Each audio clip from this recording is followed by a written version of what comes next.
സഹോദരീ സഹോദരന്മാർ, നമ്മുടെ കേരളം പല കാര്യങ്ങൾക്കും മാതൃക സൃഷ്ടിച്ച നാടാണ്. 2016 LDF സർക്കാർ അധികാരത്തിൽ വന്നപ്പോൾ എല്ലാ ദിവസവും ലഭിക്കുന്ന നിവേദനങ്ങളിൽ ഏറ്റവും കൂടുതൽ വീട് വേണമെന്ന് പറഞ്ഞുള്ളതായിരുന്നു. അതിന് സഹായം ലഭിക്കണമെന്ന് പറഞ്ഞുള്ളതായിരുന്നു. അത് സാധാരണ നിലക്ക് ഊഹിക്കാവുന്നതിനപ്പുറമുള്ള എണ്ണം അപേക്ഷകരുടേതായിരുന്നു. അങ്ങനെ വന്നപ്പോൾ ഇതൊരു പൊതുവായ പ്രശ്നമാണല്ലോ, എങ്ങനെയാണ് ഈ പ്രശ്നത്തെ അഭിമുഖീകരിക്കുക എന്ന ഒരു ചർച്ച നടന്നു. അതിൽ പ്രധാന പങ്കുവഹിച്ച ഒട്ടേറെ പേരുണ്ട്. ഈ ആശയം ഒരു വ്യക്തിയിൽ നിന്നാണ് ആദ്യം ഉയരുന്നത്. അദ്ദേഹം അന്ന് പ്രധാനപ്പെട്ട ഒരു തസ്തികയിൽ മുഖ്യമന്ത്രിയുടെ ഓഫീസുമായി ബന്ധപ്പെട്ടുകൂടി പ്രവർത്തിക്കുകയായിരുന്നു. അപ്പം അത് ചർച്ച ചെയ്തപ്പോൾ ഒരു പദ്ധതി വിശദമായി തയ്യാറാക്കാൻ നിർദ്ദേശിച്ചു. അങ്ങനെ തയ്യാറാക്കിയ പദ്ധതി എല്ലാ തലങ്ങളിലും ചർച്ച ചെയ്തു. അതിനെക്കുറിച്ച് അഭിപ്രായം പറയേണ്ടി വന്നവരെല്ലാം ആ പദ്ധതിയെ അംഗീകരിക്കുന്നില്ലാണുണ്ടായത്.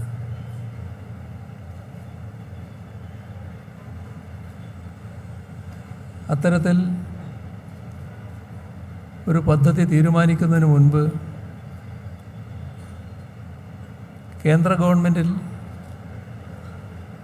പ്രധാനമന്ത്രി അടക്കമുള്ളവരുമായി ചർച്ച ചെയ്തു. ഈ പദ്ധതിയുടെ ഒരു ഭാഗത്ത് ഇപ്പോൾ ഭവന നിർമ്മാണം എങ്ങനെയൊക്കെ നടക്കുന്നുണ്ടോ അതെല്ലാം ഈ പദ്ധതിയിൽ ഉൾച്ചേർക്കാം എന്ന് കണ്ടിരുന്നു. ഇപ്പോൾ കേരളത്തിലുള്ള വിവിധ വകുപ്പുകൾ നടത്തുന്ന ഭവന നിർമ്മാണ പദ്ധതിയുണ്ട്. കേന്ദ്ര ഗവൺമെൻറ് സഹായിച്ചുകൊണ്ട് നടക്കുന്ന ഭവന നിർമ്മാണ പദ്ധതികളുണ്ട്. ഇതെല്ലാം ഇതിൻ്റെ ഭാഗമായി ഉൾച്ചേർക്കുക. അത് പ്രധാനമന്ത്രിയെ തന്നെ കണ്ട് സംസാരിച്ചു. അതിനോട് പൂർണ്ണ യോജിപ്പ് ആ ഘട്ടത്തിൽ പ്രധാനമന്ത്രിയും പ്രകടിപ്പിച്ചു. അങ്ങനെ കേരളത്തിൽ നടക്കുന്ന എല്ലാ ഭവന നിർമ്മാണ പദ്ധതികളും ഏകോപിപ്പിച്ചുകൊണ്ട് ഒരു വലിയ പദ്ധതി, വീടില്ലാത്തവർക്ക് വീട് നിർമ്മിക്കുക. വീടില്ലാത്തവർ രണ്ട് തരമുണ്ട്. സ്ഥലമുണ്ട്, സ്വന്തമായി വീടില്ല. മറ്റൊന്ന് വീടും സ്ഥലവുമില്ല. ആദ്യഘട്ടത്തിൽ മുൻഗണനയോടുകൂടി നടപ്പാക്കാൻ നോക്കിയത് നേരത്തെയുള്ള വിവിധ പദ്ധതികളുടെ ഭാഗമായി പണി ആരംഭിച്ച് ഇടക്ക് നിന്നുപോയി പിന്നീട് തുടരാൻ കഴിയാതെ ഇട്ട വീട് നിർമ്മാണമുണ്ട്. ആ വീടുകൾ ആദ്യഘട്ടത്തിൽ പൂർത്തീകരിക്കുക. അങ്ങനെ ആ വീടുകൾ പൂർത്തീകരിക്കാനുള്ള പ്രവർത്തനമാണ് ആദ്യം ഏറ്റെടുത്തത്. ഒരു വീടിന് 4 ലക്ഷം രൂപ ചെലവിടാനാണ് കണ്ടത്. നമ്മുടെ ആദിവാസി മേഖലകളിൽ വലിയ യാത്രക്കുള്ള അസൗകര്യം, നിർമ്മാണത്തിനാവശ്യമായ സാധനങ്ങൾ എത്തിക്കാനുള്ള വിഷമം, അതിൻ്റെ ഭാഗമായി നിർമ്മാണ ചെലവ് കൂടുന്നത് എല്ലാം പരിഗണിച്ച് പൊതുവെ 4 ലക്ഷമാണെങ്കിലും അത്തരം കേസുകളിൽ 6 ലക്ഷം രൂപ വരെ കൊടുക്കാമെന്ന് നിശ്ചയിച്ചു. എവിടം വരെയാണോ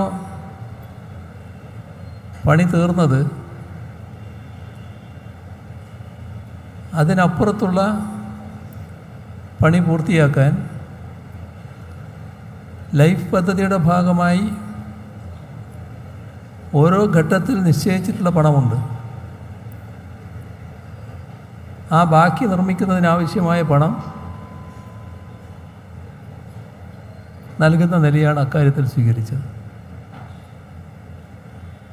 അങ്ങനെ ആദ്യഘട്ടത്തിൽ ആ വീടുകളെല്ലാം ഒരു കാലവും ഇനി പൂർത്തിയാകില്ല എന്ന് കരുതി വിഷമിച്ച് നിന്ന ആ കുടുംബങ്ങളുടെ വീടുകളെല്ലാം പൂർത്തിയായി. അതോടൊപ്പം സ്ഥലമുണ്ട്, വീടില്ല. അവർക്ക് വീട് നിർമ്മിക്കാനുള്ള സഹായം നൽകുന്ന നടപടിയായി. അതിൻ്റെ ഭാഗമായുള്ള വീട് നിർമ്മാണം ആരംഭിച്ചു. അതോടൊപ്പം തന്നെ സ്ഥലവുമില്ല, വീടുമില്ല. അവർക്ക് വേണ്ടി ഫ്ലാറ്റുകൾ നിർമ്മിക്കാനാണ് നിശ്ചയിച്ചത്. ഫ്ലാറ്റ് നിർമ്മാണത്തിലേക്ക് കടന്നപ്പോൾ പ്രായോഗികമായൊരു പ്രശ്നമുണ്ടായി. അത് ഉദ്ദേശിച്ചതിനേക്കാളും വലിയ ചെലവ് ഫ്ലാറ്റുകൾ നിർമ്മിക്കുന്നതിന് വരുന്നു. ചില ഫ്ലാറ്റുകൾ പൂർത്തിയായി, ചിലത് ഇപ്പോഴും പൂർത്തിയാകാനുണ്ട്. നല്ല പുരോഗതി ആ കാര്യത്തിലുണ്ട്. എന്നാൽ ഫ്ലാറ്റ് നിർമ്മാണമല്ല, ഒറ്റയൊറ്റ വീടുകൾ നിർമ്മിക്കുന്നത് തന്നെയാണ് നല്ലത് എന്ന് പിന്നീട് കണ്ടു. പക്ഷെ അപ്പോൾ അതിനുണ്ടായ പ്രയാസം വീടുകൾ നിർമ്മിക്കുന്നതിനാവശ്യമായ സ്ഥലത്തിൻ്റെതാണ്. അതിൻ്റെ സ്ഥലം തദ്ദേശ ഭരണ സ്ഥാപനങ്ങളുടെ കയ്യിലുണ്ടെങ്കിൽ അവരത് നൽകാൻ സന്നദ്ധരായി. ഏതെങ്കിലും വകുപ്പുകളുടെ കയ്യിൽ വീട് നിർമ്മിക്കാൻ പറ്റിയ സ്ഥലം ഉണ്ടെങ്കിൽ അതും ലഭ്യമാക്കുന്നതിന് നടപടിയെടുത്തു. പക്ഷെ അതുകൊണ്ട് ആവശ്യത്തിനാകെയുള്ള വീട് ലഭിക്കാതെ വന്നു. അപ്പോൾ ഇത്തരം സ്ഥലം സംഭാവന ചെയ്യാൻ നല്ല മനസ്സുള്ള ആളുകളുടെ സഹായം സ്വീകരിക്കാൻ തീരുമാനിച്ചു. അങ്ങനെയാണ് മനസ്സോട് ഇത്തിരി മണ്ണ് എന്ന പദ്ധതി ആരംഭിക്കുന്നത്. അതിൽ നല്ല നിലക്ക് പങ്കെടുത്തവരുണ്ട്, നല്ല നിലക്ക് സഹായം നൽകിയവരുണ്ട്. ലൈഫ് പദ്ധതിയുടെ പ്രധാനമായ ഭാഗം നാടാകെ അതുമായി സഹകരിക്കാൻ തയ്യാറായി എന്നതാണ്. തദ്ദേശഭരണ സ്ഥാപനങ്ങളാണ് ഈ പദ്ധതിയുടെ പ്രധാന ചുമതലക്കാരായി വന്നത്. ഓരോ തദ്ദേശഭരണ സ്ഥാപനവും ഇതിൻ്റെ ഭാഗമായുള്ള വീട് നിർമ്മാണത്തിൽ നേതൃത്വപരമായ പങ്കുവഹിച്ചു. ചിലയിടങ്ങളിൽ ജനങ്ങൾ സ്വയമേവ മുന്നോട്ട് വന്ന് സഹായിക്കുന്ന നിലയുണ്ടായി. അത്തരം സഹായങ്ങൾ വന്നപ്പോൾ നല്ല നിലക്ക് വീടുകൾ പൂർത്തീകരിക്കാനായി. ഇത്തരം വീടുകളിൽ താമസിക്കുന്നവരുടെ പശ്ചാത്തലം പരിശോധിച്ച് അവർക്ക് സുരക്ഷിതമായ ജീവിതം തുറന്നു കൊണ്ടുപോകാൻ ആവശ്യമായ സൗകര്യങ്ങൾ എങ്ങനെ ഒരുക്കാൻ കഴിയും എന്നതുകൂടി ഈ പദ്ധതിയുടെ ഭാഗമായി പരിശോധിക്കേണ്ടതുണ്ടായിരുന്നു. അങ്ങനെ പരിശോധിച്ചാൽ തദ്ദേശഭരണ സ്ഥാപനങ്ങൾക്കാണ് ഫലപ്രദമായി നേതൃത്വം കൊടുത്ത് ഒരു ജീവസന്ധാരണ മാർഗം ഉണ്ടാക്കി കൊടുക്കാൻ കഴിയുക. അതും ചിലയിടങ്ങളിൽ ഭംഗിയായി നിർവഹിക്കപ്പെട്ടു. നല്ല നിലക്ക് ഈ പദ്ധതി മുന്നോട്ട് പോകുമ്പോൾ ആ പദ്ധതി ചിലർക്ക് കണ്ണിലെ കരടായി മാറി. ഈ പദ്ധതിയുടെ ദോഷം കൊണ്ടല്ലത്. ഇതുപോലൊരു മാതൃകാപരമായ പദ്ധതി എവിടെയുമില്ല എന്നതാണ് വസ്തുത.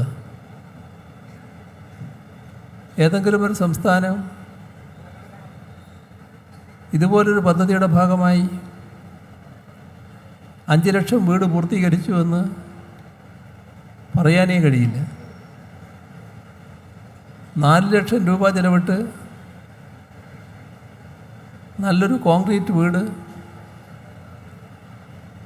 ആവശ്യം വേണ്ട സൗകര്യങ്ങളോടുകൂടി ഒരുക്കുന്നതാണ് ഈ പദ്ധതി. അപ്പോൾ മാതൃകാപരമായ പദ്ധതിയാണത്. അതിൻ്റെ ഭാഗമായി ഈ വീട് ലഭിക്കുന്നവർക്കെല്ലാം നല്ല ആശ്വാസമാണ് ഉണ്ടായത്. മാത്രമല്ല ഓരോ കുടുംബവും ആ കുടുംബത്തിൻ്റെ ആത്മാഭിമാനം വൻതോതിൽ ഉയരുന്ന നിലയുണ്ടായി. ഒരു വീട് സ്വപ്നം കണ്ട് ആ സ്വപ്നത്തോടെ മണ്ണടിഞ്ഞു പോയവരായിരുന്നു ഈ പാവങ്ങളെല്ലാം. ഒരു വീട് സ്വന്തമായി ലഭിക്കുകയും ആ വീട്ടിൽ ആദ്യത്തെ ദിവസം ഉറങ്ങാൻ കിടക്കുകയും ചെയ്യുന്ന ആ കുടുംബത്തിലെ അംഗങ്ങളുടെ മാനസിക നിലയൊന്ന് ആലോചിച്ച് നോക്കും. അവിടെ എല്ലാവരും നല്ല അഭിമാനബോധത്തിലായിരിക്കും. എൻ്റെ സ്വന്തം വീട്ടിൽ കിടക്കുന്നു, ആ വീടിൻ്റെ മേലെ നോക്കിക്കൊണ്ട് കിടക്കുന്ന ആ ഓരോ കുടുംബാംഗത്തിൻ്റെയും അവസ്ഥ നല്ല തോതിൽ അഭിമാനപൂരിതമായതായിരിക്കും. ഇന്നലെ വരെ കണ്ട ഒരാളല്ല കുടുംബം പൂർത്തിയായതോടുകൂടി, വീട് പൂർത്തിയായതോടുകൂടി ആ വീട്ടിൽ കിടന്നുറങ്ങാൻ ആരംഭിക്കുന്ന വീട്ടുകാർ. ഇത് ഒരു വ്യക്തിയുടെയോ ഒരു കുടുംബത്തിൻ്റെയോ മാത്രം പ്രശ്നമല്ല. 5 ലക്ഷം വീട് ഒരു വീട്ടിൽ ചുരുങ്ങിയത് 4 പേരെന്ന് കണക്കാക്കിയാൽ 40 ലക്ഷം 20 ലക്ഷം ആളുകൾ ഇതിൻ്റെ ഭാഗമായി വരികയാണ്. ഇപ്പോൾ 20 ലക്ഷം ആളുകൾ കേരളത്തിൽ ഇന്നലെ വരെ ഉള്ളവരല്ല. അതാണ് ലൈഫ് മിഷൻ്റെ ഭാഗമായി വന്ന പ്രത്യേകത. എല്ലാവരും സന്തുഷ്ടരാണ്. ഇതിൽ വീട് ലഭ്യമാകുന്നത് ആർക്ക് എന്നത് നേരത്തെ ചില മാനദണ്ഡങ്ങൾ നിശ്ചയിച്ചിട്ടുണ്ട്. ആ മാനദണ്ഡപ്രകാരം അർഹതയുള്ളവർക്കാണ് ലൈഫിൽ വീട് ലഭിച്ചത്. അക്കാര്യത്തിൽ മറ്റൊന്നും പരിഗണനാ വിഷയമായിട്ടില്ല. ജാതിയോ മതമോ രാഷ്ട്രീയമോ ഒന്നും പരിഗണനാ വിഷയമായിരുന്നില്ല. മാനദണ്ഡങ്ങൾക്കനുസരിച്ചുള്ള അർഹതയുണ്ടോ, ആ അർഹതയുള്ളവർക്കെല്ലാം വീട് ലഭ്യമാവുക എന്താണ് സർക്കാർ സ്വീകരിച്ച നില. അങ്ങനെ കണ്ടെത്തിയവരെ വിശദമായ ആലോചനക്കും പര്യാലോചനക്കും ശേഷമാണ് തദ്ദേശഭരണ സ്ഥാപനങ്ങൾ സ്തുത്യർഹമായ പങ്കാണ് ഈ അർഹരെ കണ്ടെത്തുന്നതിൽ വഹിച്ചിട്ടുള്ളത്. തീർത്തും ജനാധിപത്യപരമായി കണ്ടെത്തുകയാണുണ്ടായത്. ഒരു പ്രത്യേകത, ഇവരെല്ലാം സമൂഹത്തിൽ പാവപ്പെട്ടവരാണ് എന്നതാണ്. ആ പാവപ്പെട്ടവർക്കുള്ള വീട് 5 ലക്ഷം വീട് പൂർത്തീകരിക്കാൻ കഴിഞ്ഞു എന്നത് കേരളത്തെ പൊതുവിൽ അഭിമാനം കൊള്ളിക്കുന്ന കാര്യമാണ്. നമ്മുടെ നാടിനല്ലാതെ മറ്റേതെങ്കിലും ഒരു നാടിന് ഇത്തരത്തിൽ ഒരു വീട് പൂർത്തിയാക്കാൻ കഴിയുമോ? ഒരു വീടിന് 75,000 രൂപ കൊടുക്കുന്നവരുണ്ട്. ഒരു വീടിന് പരമാവധി വന്നാൽ 1.5 ലക്ഷം രൂപ കൊടുക്കുന്നവരുണ്ട്. ഈ പറഞ്ഞ തുക കൊണ്ട് വീട് പൂർത്തിയാക്കാനാവുമോ? തങ്ങളും വീടിന് സഹായിച്ചു എന്ന നിലവിരുത്തലല്ലാതെ വീടതുകൊണ്ട് പൂർത്തിയാകില്ലല്ലോ. ഇവിടെ ഇതുമായി ബന്ധപ്പെട്ട് 2 സംഭവങ്ങൾ നാം കാണണം. ഈ വീട് നിർമ്മിക്കുന്നതിൽ ഫ്ലാറ്റുകൾ എടുക്കുക എന്നുള്ളതും ഒരു ഭാഗത്ത് കണ്ടിരുന്നല്ലോ. തൃശ്ശൂരിൽ വടക്കാഞ്ചേരിയിൽ ഫ്ലാറ്റ് നിർമ്മിക്കുന്നതിനാണ് നടപടികളെടുത്തത്. ആ കൂട്ടത്തിൽ നമ്മെ സഹായിക്കാൻ UAE-യിലുള്ള ഒരു ചാരിറ്റബിൾ സംഘടന തയ്യാറായി. അത് UAE രാജവംശവുമായി രാജകുടുംബവുമായി ബന്ധപ്പെട്ട് കിടക്കുന്ന സംഘടനയാണ്. പലയിടത്തും ചാരിറ്റി പ്രവർത്തനം അവർ നടത്താറുണ്ട്. അതിൻ്റെ ഭാഗമായി ആരംഭിച്ച ചാരിറ്റി പ്രവർത്തനം അത് നല്ല നിലക്ക് നിർമ്മാണം നടന്നു പോവുകയാണ്. അതിനെതിരെ വലിയ തോതിലുള്ള കേസും മറ്റു പുല്ലാപ്പുകളും വന്നു. അപ്പോൾ നല്ല കാര്യം ഉദ്ദേശിച്ച് സഹായിക്കാൻ വന്നവർ കേസും പൊല്ലാപ്പുമായപ്പോൾ മെല്ലെ പിൻവാങ്ങുന്ന സ്ഥിതിയുണ്ടായി. ചുരുക്കത്തിൽ അത് സ്തംഭിച്ചു. ആ വീട് നിർമ്മാണം മുടക്കാൻ ആ ഘട്ടത്തിൽ നേതൃത്വം കൊടുത്തത് അവിടുത്തെ UDF-ൻ്റെ MLA ആയിരുന്നു.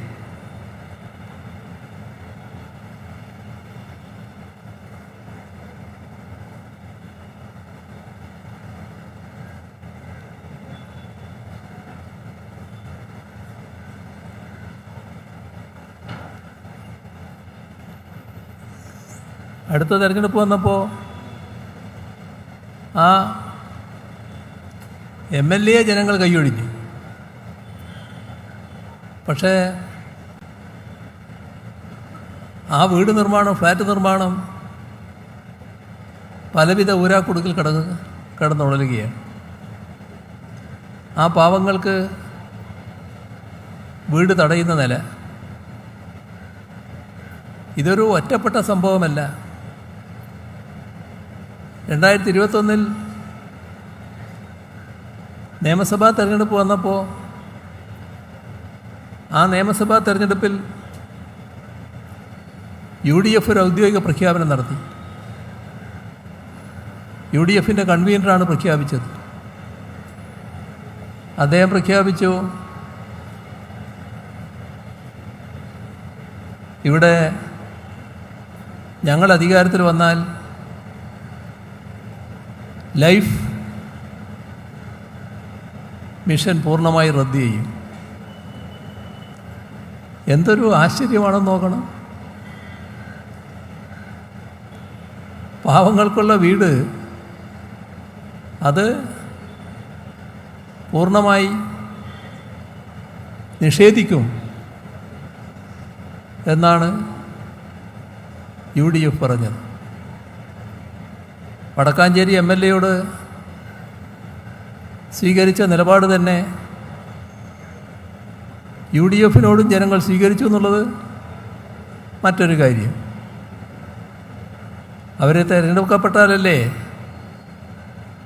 Life mission റദ്ദാക്കാനാവും. അതുകൊണ്ട് ജനങ്ങൾ കേരളത്തിൻ്റെ ചരിത്രം തിരുത്തി LDF-ന് 2021 തുടർഭരണം സമ്മാനിച്ചു. അതങ്ങനെ ജനങ്ങൾ തീരുമാനിച്ചിരുന്നില്ലെങ്കിൽ ഈ ലൈഫ് മിഷൻ്റെ സ്ഥിതി എന്താകുമായിരുന്നു? 2021 തുടർഭരണം LDF-നല്ല ലഭിച്ചതെങ്കിൽ അന്ന് പൂർത്തിയായ വീടുകൾക്ക് വേറൊന്നും സംഭവിക്കില്ല. പക്ഷേ പൂർത്തീകരിക്കപ്പെടാനുള്ള, ഇപ്പോൾ പൂർത്തീകരിച്ച 5 ലക്ഷം വീടുകളുടെ അന്ന് പൂർത്തീകരിച്ചത് ബാക്കിയുള്ള എണ്ണം, ആ വീടുകളൊക്കെ എവിടെയായിരുന്നോ 2021 അവിടെ കിടക്കും. അതായിരുന്നു UDF ആയിരുന്നുവെങ്കിൽ സംഭവിക്കുക. ഇത് പ്രാവർത്തികമാക്കാൻ കഴിഞ്ഞത് 5 ലക്ഷം വീട് എന്ന സ്വപ്ന പദ്ധതി പൂർത്തീകരിക്കാൻ കഴിഞ്ഞത്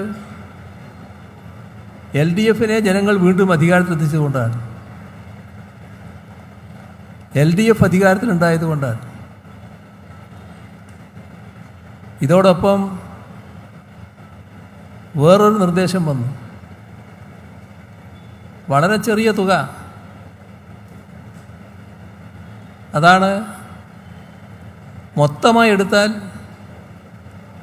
കേന്ദ്ര ഗവൺമെൻറ് കേരളത്തിലെ ലൈഫ് പദ്ധതിയുടെ ഭാഗമായുള്ള വീടുകൾ പൂർത്തീകരിക്കുന്നതിന് പങ്കുവഹിച്ചിട്ടുള്ളത്. അപ്പോൾ കേന്ദ്രം ഒരു നിർദ്ദേശവുമായി മുന്നോട്ട് വന്നു. ലൈഫിൻ്റെ ഭാഗമായുള്ള വീടുകൾ പൂർത്തിയായാൽ ആ വീടിൻ്റെ മുന്നിൽ ഒരു ലോഗോ വെക്കണം. ആ ലോഗോയിൽ ചിലരുടെ ഫോട്ടോ,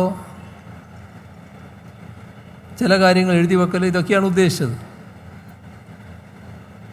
അപ്പോൾ ഞങ്ങൾ പറഞ്ഞു, ഇപ്പോൾ ഇത്ര ലക്ഷം വീടുകൾ കേരളത്തിൽ പൂർത്തിയായി കഴിഞ്ഞിട്ടുണ്ട്. ഒരു വീടിൻ്റെ മുന്നിലും ഒരു ലോഗോയും ഒരാളുടെ ഫോട്ടോയും വെച്ചിട്ടില്ല. അപ്പോൾ നിങ്ങൾക്ക് കൈയടിക്കാൻ അറിയാം. ഞാൻ വിചാരിച്ച് തീരെ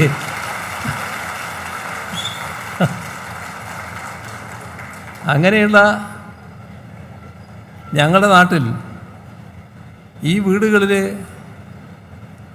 ഒരു തരത്തിലുള്ള ലോഗോയും വെക്കാൻ ഞങ്ങൾ ഇഷ്ടപ്പെടുന്നില്ല. കാരണം അവരുടെ ആത്മാഭിമാനത്തെ ബാധിക്കുന്ന പ്രശ്നമാണ്. അവിടെ താമസിക്കുന്നവരുടെ ആത്മാഭിമാനത്തെ ബാധിക്കുന്ന പ്രശ്നമാണ്. അവിടെ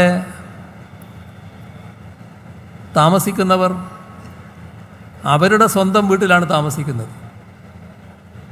അവർ വീട്ടിലേക്ക് ചെല്ലുമ്പോൾ തന്നെ ഇതാരോ നൽകിയതാണ് എന്ന തരത്തിലൊരു അടയാളം വീട്ടിന് മുന്നിൽ വെക്കുന്നത് അവരുടേതല്ല ആ വീട് എന്ന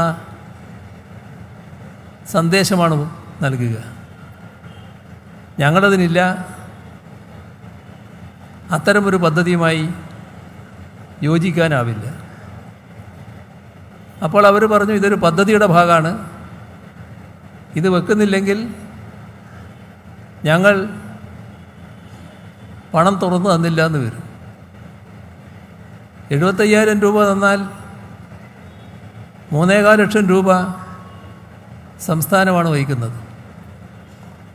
1.5 ലക്ഷം രൂപ തന്നാൽ 2.5 ലക്ഷം രൂപ സംസ്ഥാനമാണ് വഹിക്കുന്നത്. ആ വീട് കേന്ദ്ര പദ്ധതിയുടെ ഭാഗമാണെന്ന് പറഞ്ഞാൽ ചെറിയൊരു ഭാഗമാണ് കേന്ദ്ര പദ്ധതിയുടെ ഭാഗമായുള്ള പണം. അപ്പോൾ ഞങ്ങൾ അവരോട് പറഞ്ഞു, പണം തരണോ തരണ്ടേ, പദ്ധതി തുറന്ന് അനുവദിക്കണോ അനുവദിക്കണ്ടേ എന്നൊക്കെ നിങ്ങൾ തീരുമാനിക്കേണ്ടതാണ്.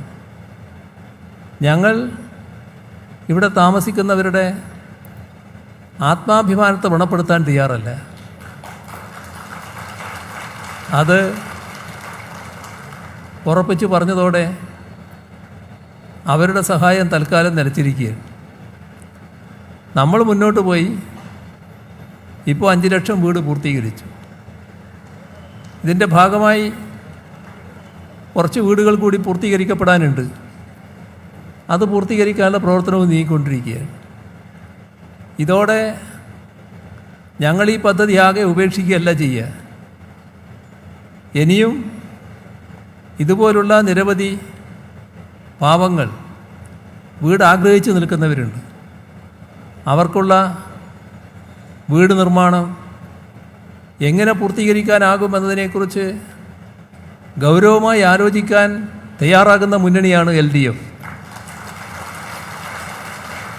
ആ രീതിയിലുള്ള ആലോചനകളിലേക്കും ഞങ്ങൾ കടക്കുക തന്നെ ചെയ്യും. മറ്റ് കൂടുതൽ കാര്യങ്ങളിലേക്ക് ഞാൻ കടക്കുന്നില്ല. ഇവിടെ ശ്രദ്ധിക്കേണ്ട കാര്യം, നാളെ കഴിഞ്ഞ് മറ്റന്നാൾ നമ്മുടെ സംസ്ഥാനത്ത് പട്ടയ വിതരണം നടക്കാൻ പോവുകയാണ്. അത് 4.5 ലക്ഷം പട്ടയത്തിലധികമാണ് വിതരണം ചെയ്യാൻ പോകുന്നത് കേരളത്തിലാകെ. ഈ SIR ബന്ധപ്പെട്ട പ്രവർത്തനങ്ങളിൽ ഏറ്റവും കൂടുതൽ മുഴുകേണ്ടി വന്നത് റവന്യൂ വകുപ്പാണ്. അവർക്ക് മറ്റ് പ്രവർത്തനങ്ങൾക്ക് സമയം ലഭിക്കാത്ത ഒരു സാഹചര്യമുണ്ടായി. അല്ലായിരുന്നുവെങ്കിൽ 5 ലക്ഷം പട്ടയം എന്ന അവസ്ഥ പട്ടയ കാര്യത്തിലും മറ്റന്നാളാകുമ്പോൾ ഉണ്ടാകുമായിരുന്നു. ഇതെല്ലാം ജനങ്ങളെ കണ്ടുകൊണ്ട നിലപാടാണ്. ആ നിലപാടാണ് തുറന്നു പോകുന്നത്. ഇത്തരം കാര്യങ്ങളിൽ ഇതിൻ്റെ ഗുണഭോക്താക്കളായ ജനങ്ങൾ മാത്രമല്ല, നമ്മുടെ നാടാകെ സന്തോഷിക്കുന്നു എന്നാണ് വസ്തുത. നമ്മുടെ നാട് ഒരു പുതിയ നാടായി മാറാൻ, ഒരു നവകേരളം സൃഷ്ടിക്കാനുള്ള പ്രവർത്തനങ്ങളിലാണ് നാം ഏർപ്പെട്ടിട്ടുള്ളത്. അതിനെല്ലാവിധ സഹകരണവും പിന്തുണയുമാണ് ജനങ്ങൾ ഇതേവരെ ലഭിച്ചിട്ടുള്ളത്. ഇനിയും തുടർന്നും ആ സഹകരണവും പിന്തുണയും ഉണ്ടാകണമേ എന്നഭ്യർത്ഥിച്ചുകൊണ്ട് മറ്റു കൂടുതൽ കാര്യങ്ങളിലേക്ക് കടക്കാതെ അവസാനിപ്പിക്കുന്നു. നിങ്ങൾക്കെൻ്റെ സ്നേഹാഭിവാദനങ്ങൾ.